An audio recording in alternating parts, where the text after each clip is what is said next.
Hello बच्चों, welcome to my YouTube channel chemistry by Patel sir. बच्चों, आज आगे बात करेंगे कुछ ऑर्गेनिक रिएक्शंस के बारे में। इसके पहले की क्लास में हम पढ़ चुके हैं inductive effect, electromeric effect, mesomeric और resonance effect and hyper conjugation effect, ये सब पढ़ चुके। उसके और पहले क्लास में हम लोग आइसोमेरिज्म भी पढ़ चुके हैं, आईयूपीएसी की पूरी डिटेल पढ़ चुके हैं और उसी में आगे है आज आप बात करेंगे किसकी, सब्स्टिट्यूशन रिएक्शन, एडिशन रिएक्शन और एलिमिनेशन रिएक्शन की। तो आज हम सबसे पहले बात करेंगे सब्स्टिट्यूशन रिएक्शन। बच्चों, सब्स्टिट्यूशन रिएक्शन क्या होती है, ध्यान दीजिए यहाँ पर। When one atom or group is substituted by an other atom or group is called substitution reaction। Copy pen निकाल लें, इसको लिखते जाएंगे और समझते जाएंगे। कॉपी पेन लेके जरूर बैठेंगे, इसको नोट करते जाएंगे। क्या बताया बच्चों कि अगर कोई एटम या ग्रुप किसी दूसरे एटम या ग्रुप से क्या हो जाए, सब्स्टिट्यूट हो जाए, प्रतिस्थापित हो जाए, उसको हटा के खुद आ जाए, that is called substitution reaction. तो फिर से एक बार देख ले, क्या बताया कि व्हेन वन एटम और group is substituted by an other atom or group is called substitution reaction।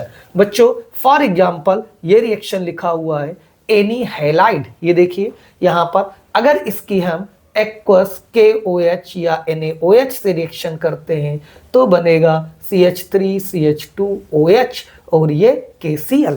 तो यहाँ पर क्या देख रहे हैं आप कि Cl यानी हैलोजन, हैलोजन को किसने सब्स्टिट्यूट कर दिया, इस OH ने। तो OH ने Cl को हटा दिया या Cl की जगह खुद आके लग गया, तो इसको बोलते हैं हम सब्स्टिट्यूशन रिएक्शन। इसी की आज डिटेल जानेंगे। तो यहाँ पर अगर हम बात करें कि सब्स्टिट्यूशन क्या होती है तो बात समझ में आ गई होगी, क्या कि व्हेन वन एटम और group is substituted by an other atom or group is called substitution reaction। यानी अगर कोई एक एटम दूसरे एटम या ग्रुप से सब्स्टिट्यूट हो जाए तो उसको बोलेंगे सब्स्टिट्यूशन रिएक्शन। बच्चों, इसके भी क्या होते हैं part. Substitution reactions are following types, कौन कौन सी। नंबर फर्स्ट क्या होता है, free radical substitution reaction, free radical substitution reaction. और दूसरा इसी में होता है न्यूक्लियोफिलिक सब्स्टिट्यूशन रिएक्शन। और तीसरा बच्चे होता है क्या, इलेक्ट्रोफिलिक सब्स्टिट्यूशन रिएक्शन। एक एक करके इनको डिटेल में पढ़ेंगे, इनके बारे में जानेंगे, कैसे क्वेश्चन आते हैं वो भी हम लोग देखेंगे।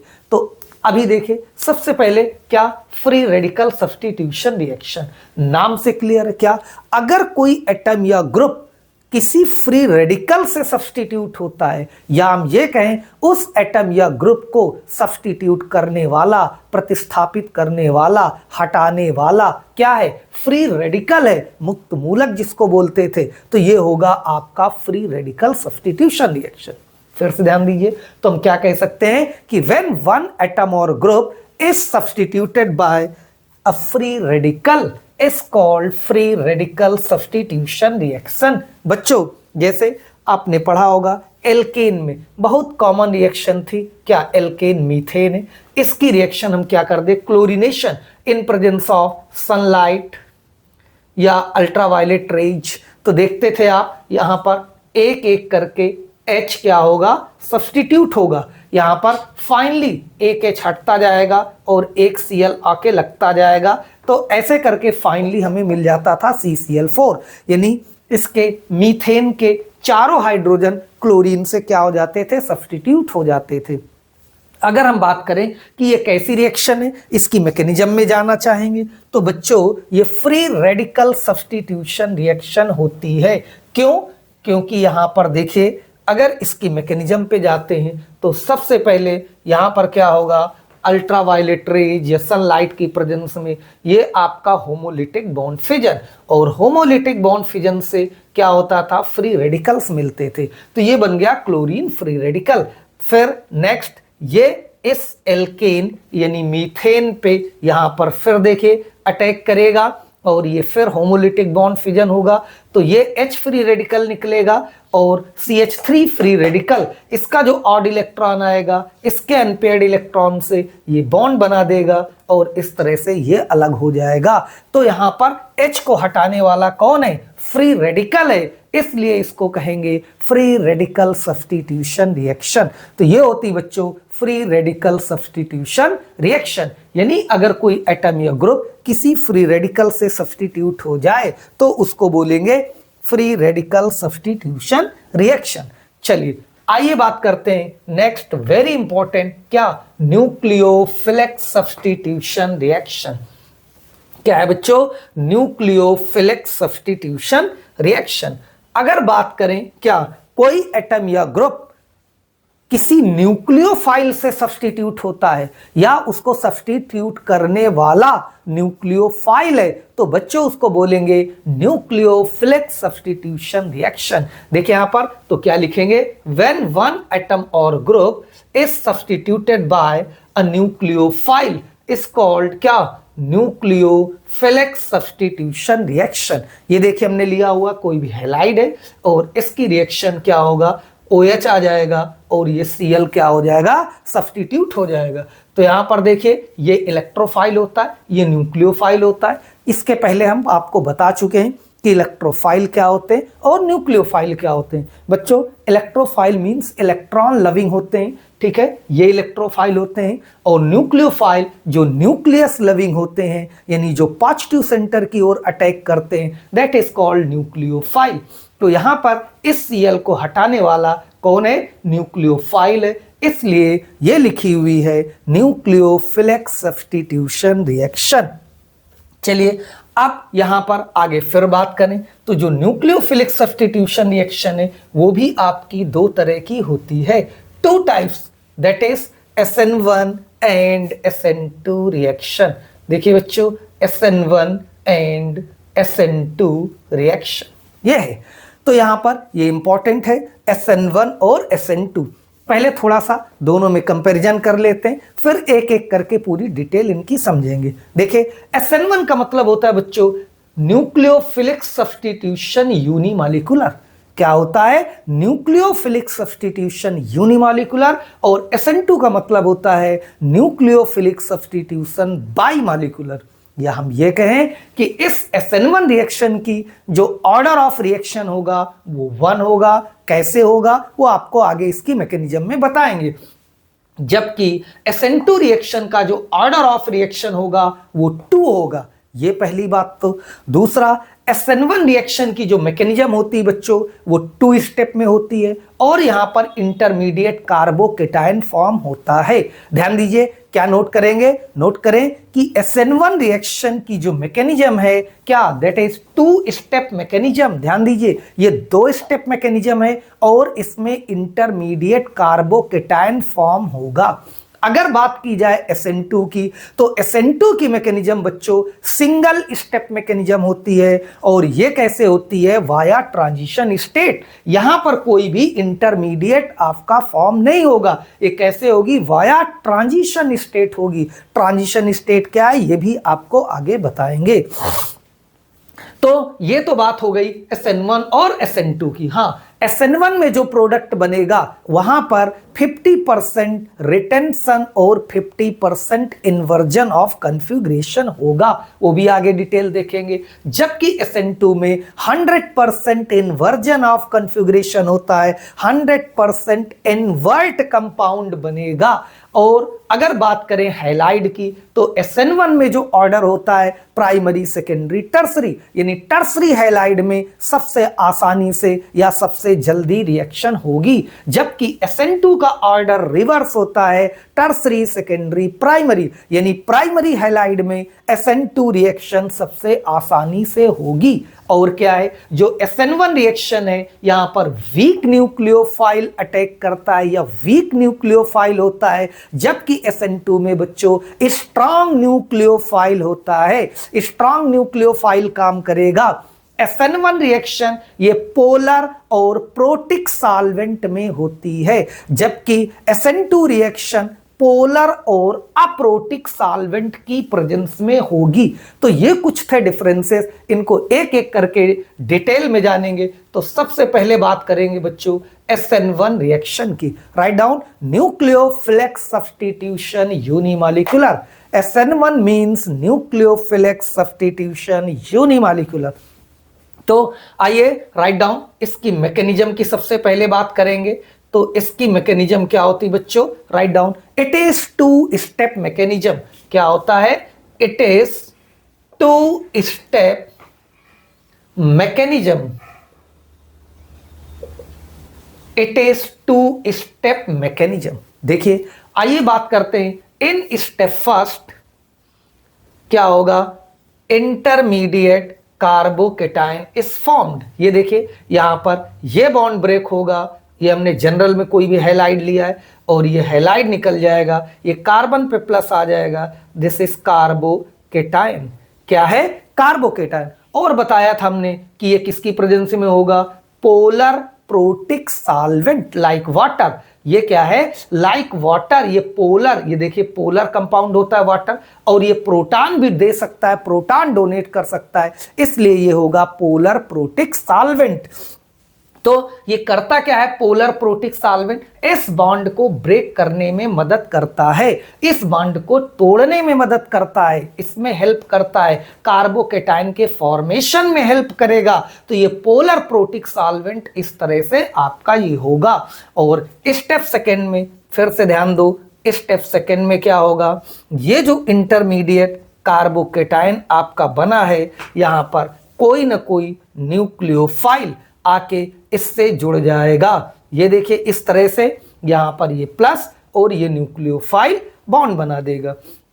या ऐसे भी हो सकता है, यहां पर ये भी कंडीशन हो सकती है। इस तरह से HX हटा और न्यूक्लियोफाइल आके लग जाएगा, यानी न्यूक्लियोफाइल ने X को क्या कर दिया? सब्स्टिट्यूट कर दिया। दूसरा, इसकी मैकेनिज्म में बच्चों पहला स्टेप स्लो होगा और सेकंड स्टेप क्या होता है? फास्ट स्टेप होता है। कुछ इस तरह से मैकेनिज्म होती है। फिर से ध्यान दीजिए, पहले फर्स्ट स्टेप में इंटरमीडिएट कार्बोकेटाइन फॉर्म करेगा। कार्बोकेटाइन जानते हो, पीछे बता चुके, जब कार्बन पे पॉजिटिव चार्ज आता है तो उसको हम बोलते हैं कार्बोकेटाइन। तो इससे ये बॉन्ड ब्रेक हुआ, यहां पर ये दोनों इलेक्ट्रॉन लेके हैलोजन निकलेगा, अपना भी और कार्बन का भी, दोनों ये इलेक्ट्रॉन रिच होके निकलेगा। ये देखिए, तो यहां पर जब दोनों इलेक्ट्रॉन लेके हैलोजन रिमूव होगा तो इस कार्बन पे क्या आ जाएगा? प्लस, और यही है इंटरमीडिएट कार्बोकेटाइन। और अगले तुरंत ये कार्बोकेटाइन इंटरमीडिएट अनस्टेबल होते हैं, तो तुरंत ये न्यूक्लियोफाइल इस पे अटैक करके ये बॉन्ड बना देगा, यानी X हटा और न्यूक्लियोफाइल आके जुड़ गया। कुछ इस तरह से मैकेनिज्म होती है। इसके बारे में कुछ चीजें और डिटेल में समझते हैं। यहां पर देखिए, तो इसमें क्या है बच्चों? हमने बताया कि ये 2 स्टेप मैकेनिज्म है।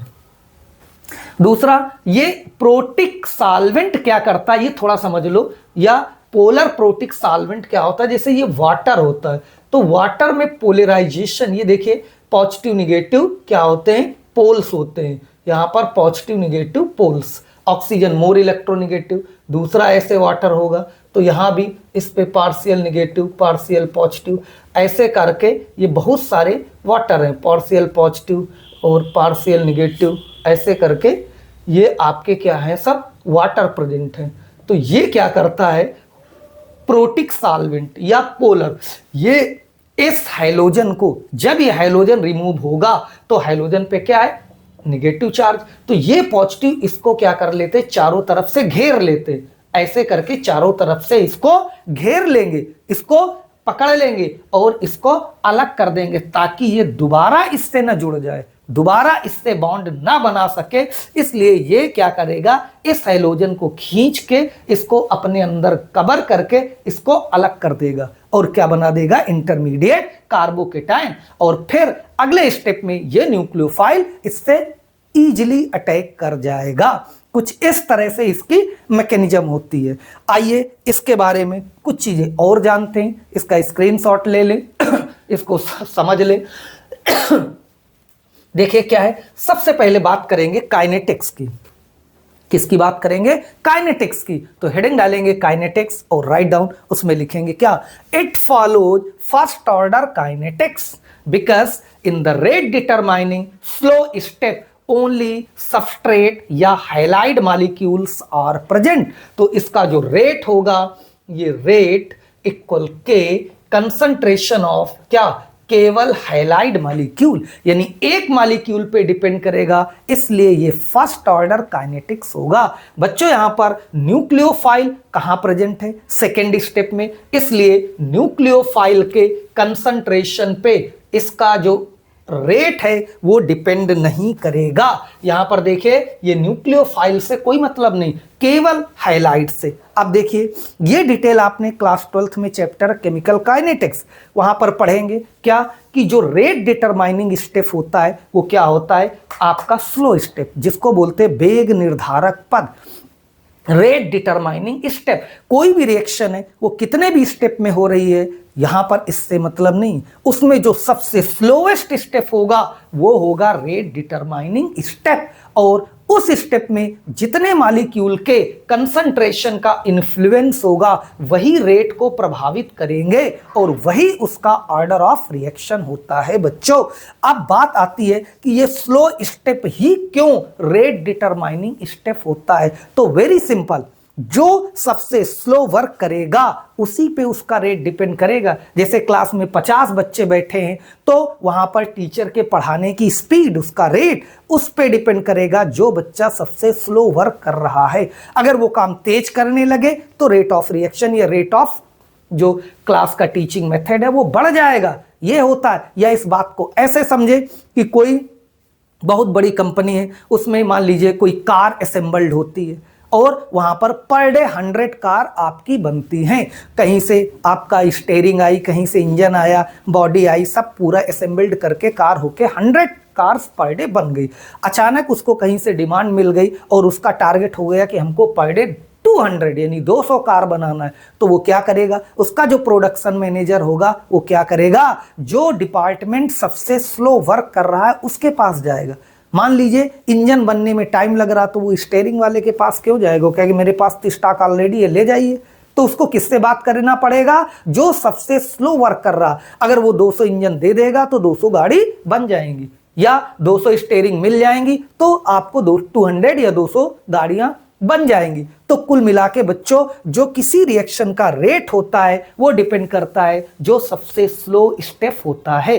तो यहां पर स्टेप फर्स्ट ये एक्सपेरिमेंटल होता है। एक्सपेरिमेंट से निर्धारित किया जाता है कि कौन सा स्टेप स्लो होता है, कौन सा फास्ट होता है। डिटेल आपको केमिकल काइनेटिक्स में बताएंगे। तो फिलहाल यहां ध्यान दीजिए कि स्टेप फर्स्ट स्लो स्टेप है, स्टेप सेकंड क्या है? फास्ट है। तो ये स्लो स्टेप है। अब चूंकि स्लो स्टेप में केवल हैलाइड मॉलिक्यूल प्रेजेंट है, न्यूक्लियोफाइल का कोई रोल यहां नहीं है, इसलिए ये फर्स्ट ऑर्डर काइनेटिक्स होगा। चलिए मेरे ख्याल से बात समझ में आ गई होगी बच्चों। नेक्स्ट हेडिंग डालेंगे स्टीरियोकेमिस्ट्री। ये इंपॉर्टेंट पॉइंट है, इस बात को समझते हैं। देखिए यहां पर क्या है? इंटरमीडिएट कार्बोकेटाइन, यहां पर 1 2 3 3 सिग्मा बॉन्ड है। इट मींस sp2 हाइब्रिडाइजेशन और इसका स्ट्रक्चर होगा प्लेनर, यानी 120 बॉन्ड एंगल क्या होंगे? 120। कुछ ऐसे समझिए, यहां पर एक 120 पे ऐसे, 120 पे दूसरा और 120 पे तीसरा। तो ये सेम प्लेन पे आपके प्रेजेंट है और ये है कार्बोकेटाइन बीच में। ये इलेक्ट्रॉन डिफिशिएंट है, इसमें पॉजिटिव चार्ज प्रेजेंट है। तो अब जब सेकेंड स्टेप में न्यूक्लियोफाइल अटैक करेगा तो उसके पास दोनों चांस होंगे। वो ऐसे प्लेन के अबव 50% चांस है कि वो ऐसे बॉन्ड बना देगा और 50% चांस है कि वो प्लेन के बिलो ऐसे भी बॉन्ड बना सकता है।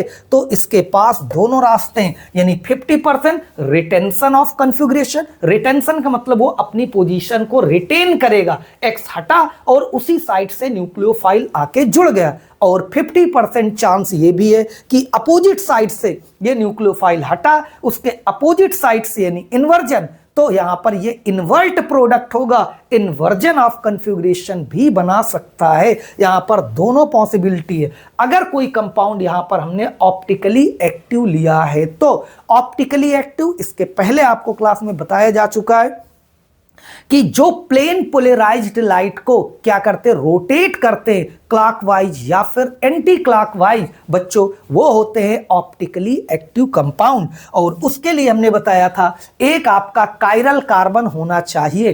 कायरल कार्बन का मतलब है कि इसकी 4 वैलेंसी होती है और चारों से डिफरेंट एटम या ग्रुप अटैच होने चाहिए। ये जैसे देखिए यहां पर ये कायरल कार्बन है आपका, इससे एक H, दूसरा CH3, तीसरा C2H5 और चौथा ये हाइड्रोजन लगा हुआ है। तो ये कायरल कार्बन है। अगर कोई ऑप्टिकली एक्टिव इस तरह का कंपाउंड है तो हमने क्या बताया यहां पर 50% चांसेस होगा कि वो रिटेंशन ऑफ कॉन्फ़िगरेशन प्रोडक्ट बने और 50% इन्वर्जन ऑफ कॉन्फ़िगरेशन, यानी न्यूक्लियोफाइल प्लेन के एबव और बिलो दोनों से अटैक कर सकता है, क्योंकि ये कार्बोकेटायन है, इलेक्ट्रॉन डिफिशिएंट है और ये प्लेनर है। और यहां पर सेकंड स्टेप में न्यूक्लियोफाइल अटैक करेगा तो वो ऐसे भी जुड़ सकता है कार्बन से और कार्बन से ऐसे भी जुड़ सकता है। यहां पर दोनों कंडीशन होंगी बच्चों, इसको नोट कर ले। आइए आगे कुछ इसके बारे में जानते हैं। तो ये तो आपने पढ़ा इसकी काइनेटिक्स और इसकी स्टीरियोकेमिस्ट्री के बारे में, इसकी मैकेनिज्म देख लिया। आइए इसके फैक्टर्स एक एक करके जानते हैं बच्चों। तो पहला फैक्टर्स हम लोग वेरी इंपॉर्टेंट, बहुत पूछा जाता है क्वेश्चन, क्या है? Reactivity of halide. क्या लिखेंगे? Reactivity of halide. Reactivity of halide. Halide क्या हो सकते हैं? यहां पर देखिए हैलाइड इस तरह से प्राइमरी भी हो सकते हैं और हैलाइड ये तो CH3X है और अगर यहां पर ऐसे लिख दिया जाए CH2X, ये प्राइमरी हैलाइड बोलेंगे इसको, और अगर CHX है तो दिस इज सेकेंडरी हैलाइड, और अगर C आता है तो ये होता है बच्चों टर्सरी हैलाइड। सेकेंडरी और ये टर्सरी। ये देखिए CH2X प्राइमरी, CHX सेकेंडरी और CX क्या है? टर्सरी, और ये मेथिल हैलाइड है। तो अगर यहां पर ऑर्डर ऑफ रिएक्टिविटी की बात करें तो क्या होता है बच्चों? प्राइमरी, देन सेकेंडरी और देन टर्सरी ये होता है, और उससे पहले आता है CH3, ऐसे कह सकते हैं। तो ये आपका ऑर्डर ऑफ रिएक्टिविटी होगा, यानी tertiary halide is most reactive. Reason क्या होता है? यहां पर क्या है? इंटरमीडिएट क्या बनेगा? CH3 प्लस, और ये हैलाइड रिमूव हो जाएगा। इसमें इंटरमीडिएट देखिए बच्चों, प्राइमरी कार्बोकेटायन पहले भी बता चुके, जहां भी CH2 में प्लस आता है वो क्या होता है? प्राइमरी कार्बोकेटायन बोलते हैं। इसमें देखिए इंटरमीडिएट पहले स्टेप में जो कार्बोकेटायन बनेगा वो क्या होगा? Secondary carbocation. क्या होगा? सेकेंडरी कार्बोकेटायन, CH में प्लस है, और ये देखिए इसमें इंटरमीडिएट टर्सरी कार्बोकेटायन फॉर्म होगा। तो यहां पर ये देखिए आपके क्या बन गए? Carbocation, tertiary carbocation. और आपको पता है इनकी ऑर्डर ऑफ स्टेबिलिटी बताया था, क्या? प्राइमरी, सेकेंडरी और टर्सरी, यही ऑर्डर होता था ऑर्डर ऑफ स्टेबिलिटी का। तो इंटरमीडिएट जिसकी स्टेबिलिटी ज्यादा होगी वो इजीली कन्वर्ट हो जाएगा, ये बॉन्ड आसानी से ब्रेक हो जाएगा। क्यों? क्योंकि इसको पता है कि X रिमूव होने के बाद क्या होंगे? हम स्टेबल होंगे, जबकि यहां पर स्टेबिलिटी कम होगी, इसलिए ये इजीली अपना बॉन्ड ब्रेक नहीं करेगा या X आसानी से रिमूव नहीं होगा। क्यों? क्योंकि ये कार्बोकेटायन बनने के बाद उतना स्टेबल नहीं रहेगा जितना कि ये टर्सरी रहेगा, इसलिए टर्सरी आसानी से ये बॉन्ड ब्रेक होगा, आसानी से इससे हैलोजन निकल के चला जाएगा, और जितनी इजीली इंटरमीडिएट बनेगा उतना ही जल्दी सेकेंड स्टेप यानी न्यूक्लियोफाइल अटैक करेगा और उतनी ही जल्दी प्रोडक्ट फॉर्म होगा बच्चों। तो इसलिए यहां हम कह सकते हैं कि order of reactivity of halide क्या?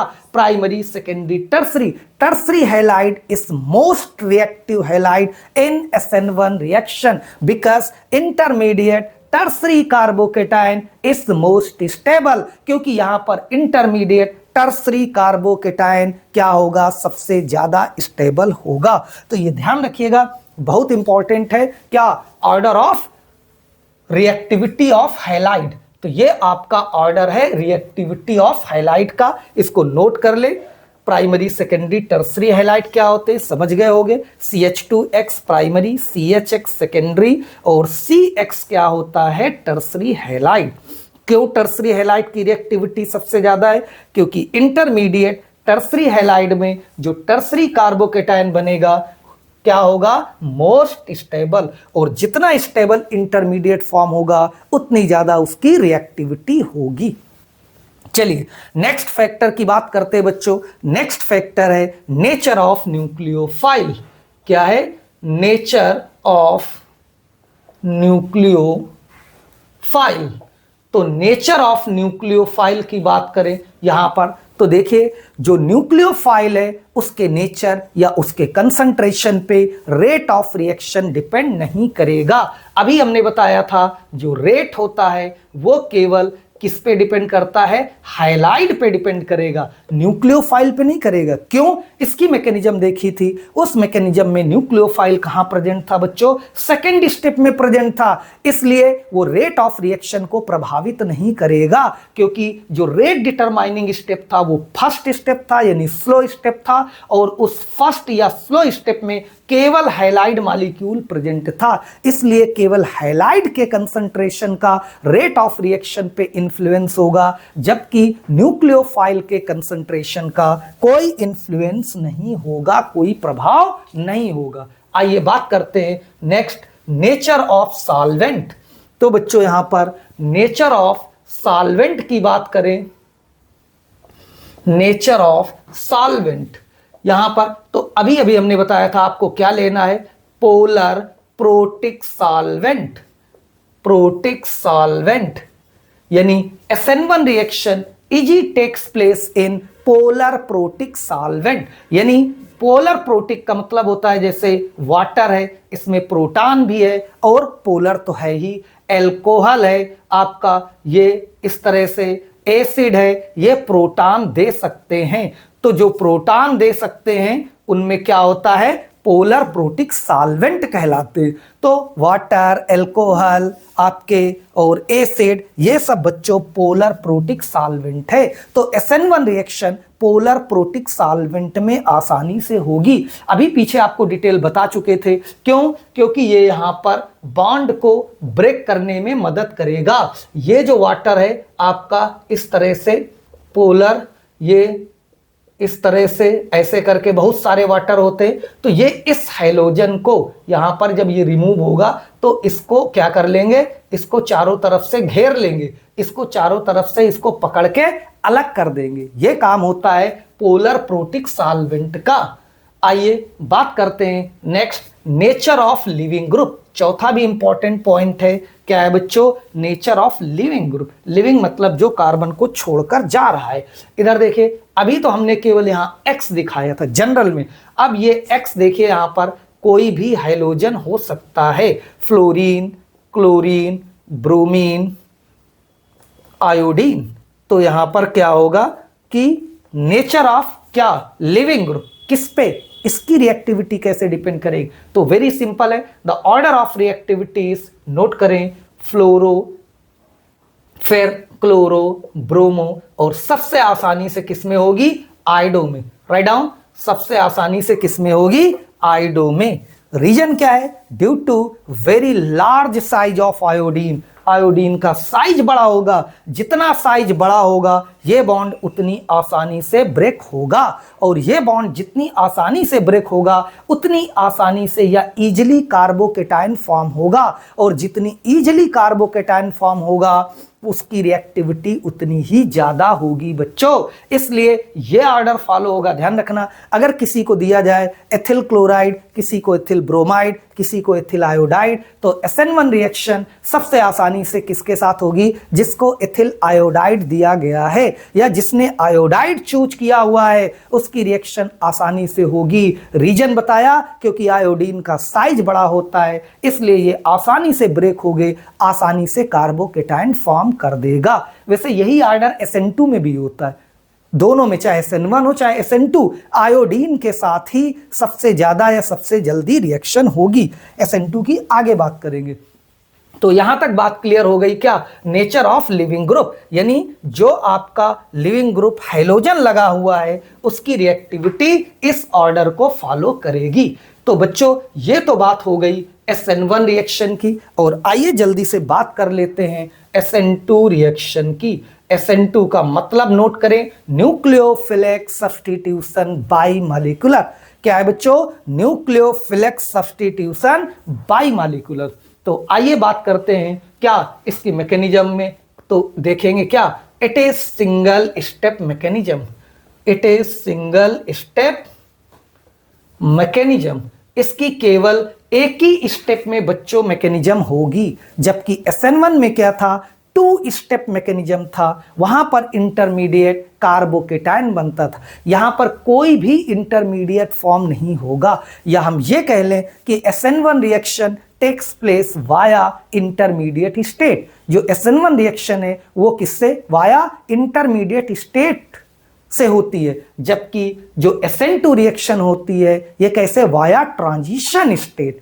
अब ये ट्रांजिशन स्टेट क्या है, आइए इसको समझते हैं। जैसे इस तरह से आपने कोई हैलाइड लिया और ये न्यूक्लियोफाइल है, तो यहां पर क्या होगा कि ये देखिए यहां पर कुछ इस तरह से ये हैलाइड आपका निगेटिव और पॉजिटिव लेके रिमूव होता जाएगा, और न्यूक्लियोफाइल जो है वो कुछ इस तरह से इससे बॉन्ड बनाता जाएगा, ऐसे होता है। और ये होती है आपकी transition state. Transition state, transition state में क्या हम कह सकते हैं बच्चों की, ये एक तरह से इमेजिनरी स्टेट होती है, नॉट एक्चुअल फॉर्म। जबकि इंटरमीडिएट स्टेट जो है वो हम कह सकते हैं कि वो एक्चुअल स्टेट है। ये कैसी स्टेट है? Imaginary state. सिर्फ इमेजिन करेंगे क्या कि इधर से ये न्यूक्लियोफाइल हैलोजन क्या होगा? रिमूव होता जाएगा। तो ये न्यूक्लियोफाइल इसके बैक साइड से, क्योंकि इधर तो हैलोजन है, इधर से अटैक नहीं करेगा, ये हमेशा इसमें इसके बैक साइड से अटैक करेगा, तो ये न्यूक्लियोफाइल इससे जुड़ता जाएगा। यहां पर हम कह सकते हैं कुछ इस तरह की आपकी कंडीशंस होगी कि अगर, इसीलिए इसको डॉटेड से दिखाया गया है कि अगर ये हैलोजन इस कार्बन को 50% छोड़ के जा चुका है तो न्यूक्लियोफाइल दूसरी तरफ से इस कार्बन से 50% ये बॉन्ड बना चुका है, और फाइनली ये न्यूक्लियोफाइल ये देखिए ऐसे करके क्या हो गया? जुड़ गया, और ये आपका हैलोजन कंप्लीटली पूरी तरह से इससे अलग हो गया, और ये आपका मिल गया सब्स्टिट्यूटेड प्रोडक्ट, यानी एक्स हटा और न्यूक्लियोफाइल आके जुड़ गया। देखिए इसमें बहुत सारी चीजें जाननी बच्चों। क्या है? कुछ चीजें, पहले तो ट्रांजिशन स्टेट समझ लीजिए कि ये सिमल्टेनियस प्रोसेस होती है। जैसे जैसे एक्स रिमूव होता जाएगा वैसे वैसे हैलोजन दूसरी साइड से इससे क्या होता जाएगा? जुड़ता जाएगा या बॉन्ड बनाता जाएगा। तो ये तो हो गई ट्रांजिशन स्टेट। ट्रांजिशन स्टेट जितनी ज्यादा स्टेबल होगी उसकी रिएक्टिविटी उतनी ज्यादा होगी, ये भी ध्यान रखिएगा, ये आगे डिस्कस करेंगे। तो सबसे पहले तो ये देखिए ये न्यूक्लियोफाइल सिंगल स्टेप मैकेनिज्म है, और यहां पर हमेशा बैक डायरेक्शन से ही ये अटैक करेगा। तो एक एक करके पॉइंट इसमें देखते जाते हैं। यहां पर स्ट्रॉन्ग न्यूक्लियोफाइल लेना है बच्चों। स्ट्रॉन्ग न्यूक्लियोफाइल में जैसे OH आयन है, साइनाइड आयन है, ये सब स्ट्रॉन्ग न्यूक्लियोफाइल है, जबकि SN1 में वीक न्यूक्लियोफाइल लेते थे। यहां पर स्ट्रॉन्ग न्यूक्लियोफाइल लेंगे तभी अपोजिट साइड से ये इस पे अटैक कर पाएगा, तभी ये इस हैलोजन को हटा पाएगा। तो आपको वीक नहीं स्ट्रॉन्ग न्यूक्लियोफाइल यूज करना है। दूसरा, एक एक करके पॉइंट जानेंगे। हेडिंग डाले काइनेटिक्स।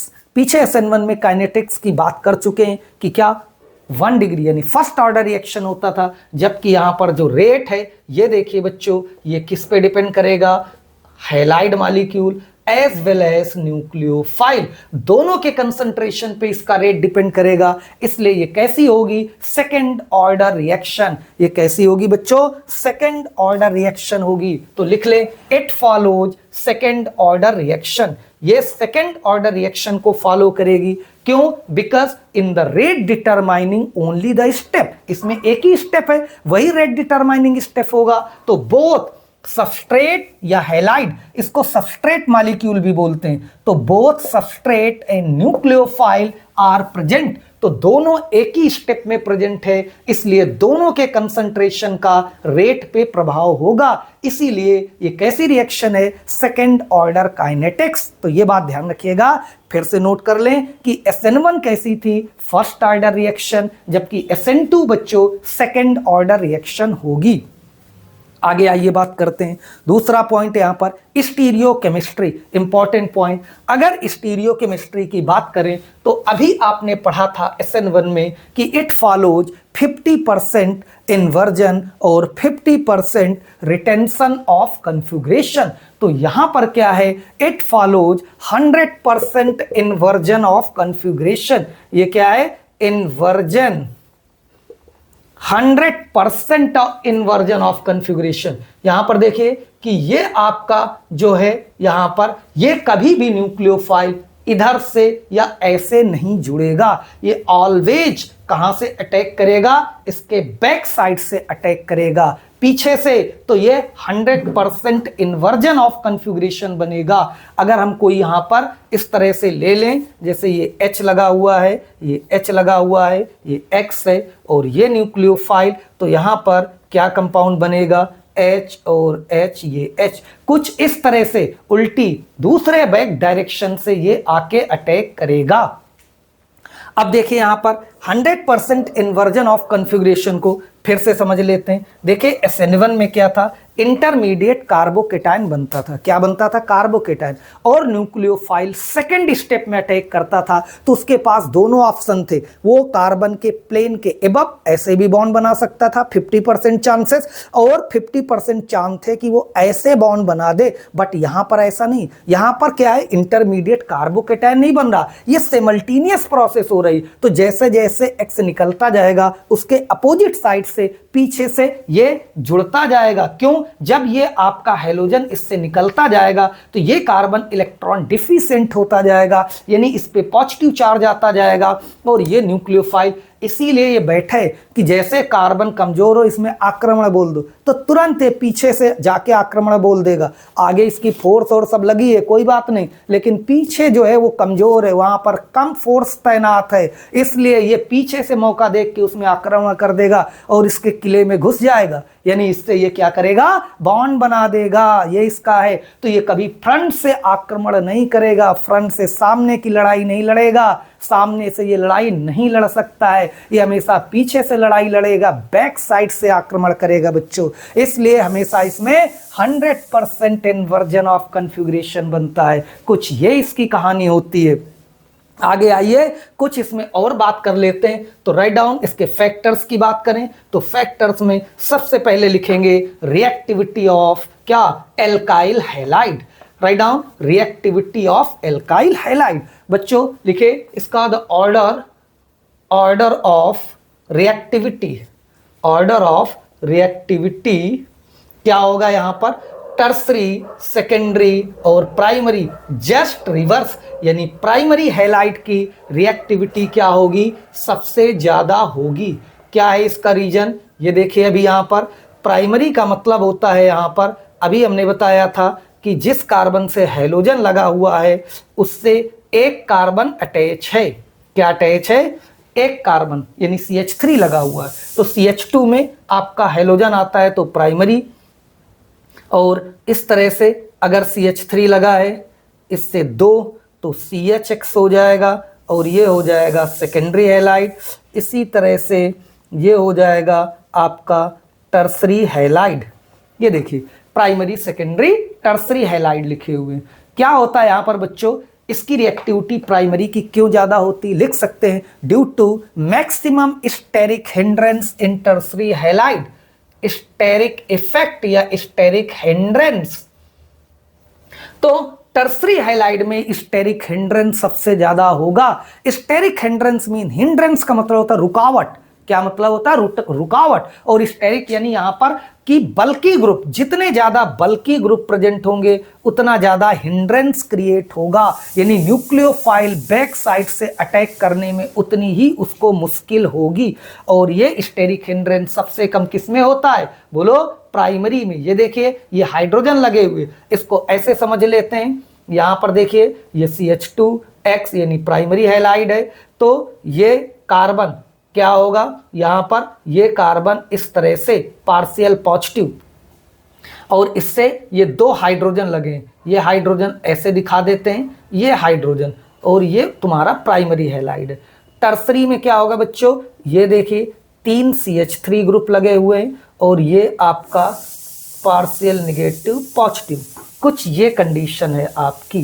तो यहाँ पर देखिए हाइड्रोजन का साइज छोटा होता है और ये बल्की ग्रुप होता है, यहाँ पर 3 बल्की ग्रुप लगे हुए हैं, ये देखिए। तो अब न्यूक्लियोफाइल जो अटैक करेगा बैक साइड से, यहाँ पर ये आसानी से इसको रास्ता मिल रहा, ये इस पे आक्रमण कर देगा या ऐसे भी ये आक्रमण कर देगा, इसमें ये रास्ता है क्लियर, कोई हिंड्रेंस, कोई क्राउड नहीं, कोई रुकावट नहीं। जबकि यहां पर टर्सरी में ये देखिए न्यूक्लियोफाइल पीछे से कहीं भी इसको एंट्री नहीं मिलेगी, क्योंकि ये बल्कि ग्रुप लगे हुए हैं। यही होता है स्टेरिक हिंड्रेंस या यही होता है स्टेरिक इफेक्ट। इसको फिर से समझते हैं, थोड़ा सा और क्लियर कर देते हैं। यहां पर ये देखिए ये क्या लगा हुआ है, टर्सरी, तो कुछ इस तरह से ये CH3 हाइड्रोजन होंगे, कुछ ऐसे क्राउड होगी हाइड्रोजन की, ये देखिए ये आपका ऐसे लगा हुआ है और ये हाइड्रोजन निकलेगा, कार्बन इलेक्ट्रॉन डिफिशिएंट होगा। अब न्यूक्लियोफाइल कहाँ से जाएगा भाई, इसको कहीं से कोई रास्ता नहीं देगा, क्योंकि हाइड्रोजन में पार्शियल पॉजिटिव होता है, स्लाइटली ये थोड़े से पार्शियल पॉजिटिव होते हैं। तो जैसे न्यूक्लियोफाइल यहां से एंट्री करेगा, ये निगेटिव है, इस पे पार्शियल पॉजिटिव है, ये इसको पकड़ लेंगे, ये इसके एक तरह से पहरेदार लगे हुए। इधर सिक्योरिटी ज्यादा है टर्सरी में, टर्सरी ने अपनी सिक्योरिटी पूरी बना रखी है, तो ये इसको क्या कर लेंगे, पकड़ लेंगे, इसको इस कार्बन तक जल्दी पहुंचने नहीं देंगे, इसलिए इसकी रिएक्टिविटी क्या हो जाएगी, कम हो जाएगी। अगर बात करें बच्चों प्राइमरी की, तो कुछ इस तरह का सीन होगा। अभी हमने बताया था कि इसमें केवल एक CH3 लगा हुआ है, तो इसका साइज छोटा होता है यहाँ पर हाइड्रोजन का इस तरह से, तो ये न्यूक्लियोफाइल यहाँ पर आसानी से इस कार्बन तक क्या होगा, पहुंच जाएगा, इसमें आसानी से, इधर से भी ये आसानी से इस पे अटैक कर सकता है। तो ये होता है स्टेरिक हिंड्रेंस। अगर बल्कि ग्रुप लगे हुए हैं जिनका साइज बड़ा है, तो फिर न्यूक्लियोफाइल आसानी से अटैक नहीं करेगा। यही रीजन है कि प्राइमरी की रिएक्टिविटी सबसे ज्यादा होती है और टर्सरी की रिएक्टिविटी सबसे कम होती है, क्योंकि टर्सरी में मैक्सिमम स्टेरिक हिंड्रेंस होगा, इसलिए न्यूक्लियोफाइल आसानी से अटैक नहीं कर पाएगा। ये होती है इसकी ऑर्डर ऑफ रिएक्टिविटी की। तो क्या हमने बताया बच्चों, यहां पर थोड़ा इसको समझ लेते हैं, ये इंपॉर्टेंट पॉइंट है। अगर ऑर्डर ऑफ रिएक्टिविटी की बात करें, तो ये तो बात हो गई ऑर्डर ऑफ रिएक्शन की। SN1 में प्राइमरी, सेकेंडरी और टर्सरी, तो बच्चों सबसे ज्यादा रिएक्टिविटी होगी टर्सरी हैलाइड की। क्यों? क्योंकि इंटरमीडिएट कार्बोकेटायन बनता है जो, वो क्या, टर्सरी कार्बोकेटायन की स्टेबिलिटी सबसे ज्यादा होगी। और अगर SN2 के रिस्पेक्ट में देखें, तो ये ऑर्डर होगा रिएक्टिविटी का, यानी टर्सरी, सेकेंडरी, प्राइमरी, यानी प्राइमरी हैलाइड की रिएक्टिविटी सबसे ज्यादा होगी। क्यों? क्योंकि यहां पर स्टेरिक हिंड्रेंस फैक्टर काम करेगा, और वो बता चुके हैं कि maximum steric hindrance in tertiary halide, इसलिए टर्सरी की रिएक्टिविटी कम हो जाएगी। आइए कुछ आगे बात करते हैं, कुछ इस तरह से भी क्वेश्चन दे दिए जाए। अगर यहां पर देखिए ये लिखा हुआ और एक कंपाउंड ये, इसमें अगर हम बात करें SN1 के रिस्पेक्ट में, तो इसकी रिएक्टिविटी का ऑर्डर क्या होगा, देखिए आइए जानते हैं। वो वैसे तो ये दोनों प्राइमरी हैलाइड है, दोनों CH2Cl है, लेकिन अब इन दोनों में किसकी रिएक्टिविटी ज्यादा होगी, तो ये आप जानेंगे। यहां पर देखिए ये बॉन्ड टूटेगा इसका Cl, तो इससे जो कार्बोकेटायन बनेगा वो ये बनेगा CH2 डबल बॉन्ड CH और CH2+। लेकिन यहां पर देखिए ये डबल बॉन्ड लगा हुआ है इसके अल्टरनेट पे, तो क्या आएगा, रिजोनेंस स्टेबलाइजेशन होगा, ये आपका बॉन्ड ब्रेक होगा और इस कार्बन में प्लस आ जाएगा, इसका निगेटिव और इसका पॉजिटिव, ये डबल बॉन्ड बन जाएगा। ये रिजोनेंस में आपको बता चुके हैं, तो यहां पर क्या होगा, रिजोनेंस स्टेबलाइजेशन। जबकि यहां पर क्या होगा बच्चों, कोई भी रिजोनेंस स्टेबलाइजेशन नहीं होगा। ये प्राइमरी कार्बोकेटाइन बनेगा, प्राइमरी कार्बोकेटाइन ये भी है, बट यहां पर रिजोनेंस स्टेबलाइजेशन की वजह से इसकी स्टेबिलिटी ज्यादा हो जाएगी। जब इसकी स्टेबिलिटी इससे ज्यादा हो जाएगी तो इसकी रिएक्टिविटी भी यहां पर ज्यादा होगी। तो यहां पर क्या कहेंगे हम, A is more reactive than B। यह ऑर्डर फॉलो होगा बच्चों, ध्यान दीजिए, इसकी रिएक्टिविटी ज्यादा होगी। क्यों? क्योंकि यहां पर जो इंटरमीडिएट कार्बोकेटाइन बनेगा वो ज्यादा स्टेबल होगा, इसलिए SN1 रिएक्शन में ये ऑर्डर फॉलो होगा। आइए बात करते हैं यहां पर SN2 की। तो अगर हमें विद रिस्पेक्ट टू SN2, अगर हम SN2 का ऑर्डर निकालना हो तो किसकी रिएक्टिविटी ज्यादा होगी? तो यहां पर देखिए कि SN2 में क्या होगा, ये प्राइमरी हैलाइड है, ये भी प्राइमरी हैलाइड, बट यहां पर ये डबल बॉन्ड प्रेजेंट है और डबल बॉन्ड में क्या लगा हुआ है, negative inductive effect, weak negative inductive effect. तो यहां पर जो इंटरमीडिएट कार्बोकेटाइन बनेगा वो कुछ इस तरह से बनेगा, ये देखिए, और यहां पर जो कार्बोकेटाइन बनेगा वो कुछ इस तरह से बनेगा। तो ये यहां पर डबल बॉन्ड की वजह से वीक नेगेटिव इंडक्टिव इफेक्ट होगा और ये इलेक्ट्रॉन को क्या करेगा, अट्रैक्ट करेगा। तो इस कार्बन पे इलेक्ट्रॉन डेंसिटी और कम हो जाएगी। जब इस कार्बन पे इलेक्ट्रॉन डेंसिटी और कम हो जाएगी तो न्यूक्लियोफाइल और उतनी आसानी से अटैक करेगा, क्योंकि न्यूक्लियोफाइल कहां पर अटैक करता है, जहां पर जितना ज्यादा पॉजिटिव चार्ज या कह लें जितनी कम इलेक्ट्रॉन डेंसिटी होगी वो न्यूक्लियोफाइल उतनी आसानी से अटैक करेगा। तो यहां पर न्यूक्लियोफाइल आसानी से अटैक करेगा, इसलिए इसकी रिएक्टिविटी यहां पर इसी की ज्यादा होगी, जबकि यहां पर कोई नेगेटिव इंडक्टिव इफेक्ट प्रेजेंट नहीं है, जब बल्कि इसमें क्या है, प्लस आई इफेक्ट। H3 अगर एल्काइल ग्रुप देखें तो यहां पर उल्टा, यहां पर ये इलेक्ट्रॉन डेंसिटी इस कार्बन पे बढ़ाएगा, जिससे न्यूक्लियोफाइल आसानी से अटैक नहीं होगा। तो इसका भी ऑर्डर यही होगा बच्चों, क्या, ए की रिएक्टिविटी बी से ज्यादा होगी। क्यों? क्योंकि यहां पर क्या प्रेजेंट है, डबल बॉन्ड, यानी वीक नेगेटिव इंडक्टिव इफेक्ट, जो कि इसकी रिएक्टिविटी में मदद करेगा या न्यूक्लियोफाइल यहां पर आसानी से अटैक करेगा। इससे जो ट्रांजिशन स्टेट बनती है वो भी थोड़ा स्टेबल हो जाएगी और उसकी वजह से इसकी रिएक्टिविटी बढ़ जाएगी। ये ऑर्डर हो गया, इसको नोट कर लें या इसका स्क्रीनशॉट ले लें। आइए कुछ और क्वेश्चन की बात करते हैं। कुछ ऐसे भी हो सकते हैं, अगर इस तरह से आपको हाईलाइट दिए जाए, क्या इस तरह से अगर आपको दे दिया गया, यहाँ पर हेलोजन लगा हुआ है और ऐसे दे दिया गया, X लगा हुआ है और C ऐसे करके दे दिया जाए, ये देखिए, तो यहाँ पर क्या होगा, SN1 के रिस्पेक्ट में पहले ऑर्डर देखेंगे और फिर देखेंगे SN2 में। देखिए यहां पर समझ गए होंगे ये कैसा हैलाइड है, प्राइमरी, ये CHX यानी सेकेंडरी हैलाइड और C मतलब ये टर्सरी हैलाइड। तो अगर बात करें SN1 में तो यहां पर A, B और C यानी टर्सरी हैलाइड की रिएक्टिविटी सबसे ज्यादा होगी। क्यों? SN1 की बात हो रही, पता है आपको, SN1 का मतलब यहां पर टर्सरी कार्बोकेटाइन बनेगा इंटरमीडिएट और टर्सरी कार्बोकेटाइन की स्टेबिलिटी सबसे ज्यादा होती है, इसलिए इसकी रिएक्टिविटी भी बच्चों सबसे ज्यादा होगी, यानी कि A, B, C यह ऑर्डर फॉलो होगा। लेकिन वहीं पे अगर SN2 की बात की जाए तो यह ऑर्डर रिवर्स हो जाएगा, यानी A की रिएक्टिविटी सबसे ज्यादा हो जाएगी, क्योंकि यहां पर A क्या है, प्राइमरी हैलाइड। टर्सरी यहां पर ये बल्कि ग्रुप लगे होते हैं, यानी मैक्सिमम स्टेरिक हिंड्रेंस अभी बताया था किसमें, टर्सरी हैलाइड में, इसलिए टर्सरी की रिएक्टिविटी कम हो जाएगी। तो ये ऑर्डर नोट कर ले जल्दी से, अगर ऐसे क्वेश्चन आते हैं तो इसको आप इस तरह से करेंगे। आइए नेक्स्ट फैक्टर की बात करते हैं, नेचर ऑफ न्यूक्लियोफाइल।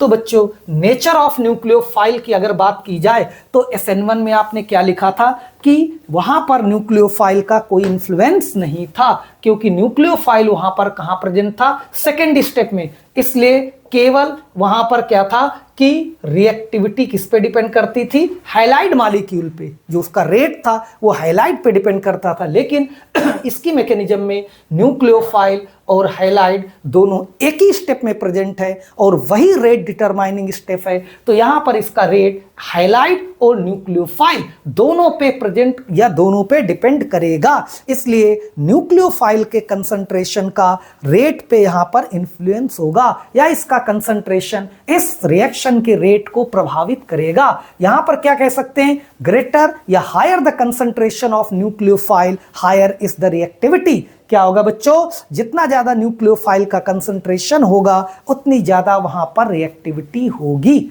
और नेक्स्ट फैक्टर की बात करें वो है नेचर ऑफ सॉल्वेंट। तो यहां पर क्या होगा, SN1 में कैसा होता था, पोलर प्रोटिक सॉल्वेंट में आसानी से रिएक्शन होती थी। यहां पर polar aprotic solvent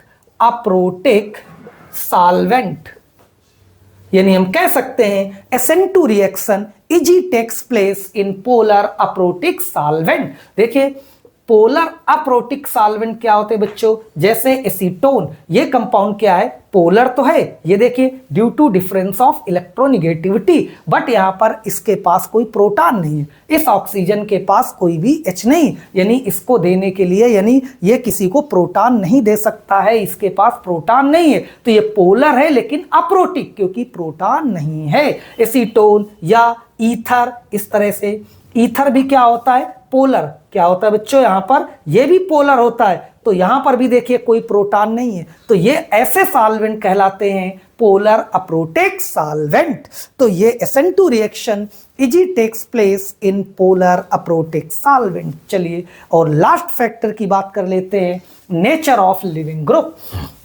nature of leaving group यानी जो हाइड्रोजन लगाया है वो हाइड्रोजन क्या, यहां पर ये जनरल में X लिया गया है, ये फ्लोरीन, क्लोरीन, ब्रोमीन, आयोडीन कुछ भी हो सकता है, तो आप लिख ले एज इन SN1, बिल्कुल SN1 की तरह, यानी फ्लोरो, क्लोरो, ब्रोमो। सबसे ज्यादा रिएक्टिविटी होगी आयोडो के साथ। किसके साथ, आयोडो के साथ। क्यों, ड्यू टू लार्ज साइज, क्योंकि इसका साइज बहुत बड़ा होता हमने बताया था, इसलिए ये आसानी से ब्रेक हो जाएगा, आसानी से रिमूव हो जाएगा, इसलिए उसकी रिएक्टिविटी यहां पर ज्यादा होगी। तो यहां नेचर ऑफ लिविंग ग्रुप में चाहे SN1 हो चाहे SN2 दोनों ही इसी ऑर्डर को फॉलो करेंगे। तो ये तो बात हो गई बच्चों न्यूक्लियोफिलिक सब्स्टिट्यूशन रिएक्शन यानी SN1 और SN2 की। इसको पूरा इसको नोट करके इसकी मैकेनिज्म इसको समझेंगे और हमें कमेंट करके बताएंगे कि ये क्लास आपको कैसी लगी। और मिलते हैं नेक्स्ट क्लास में नेक्स्ट अगली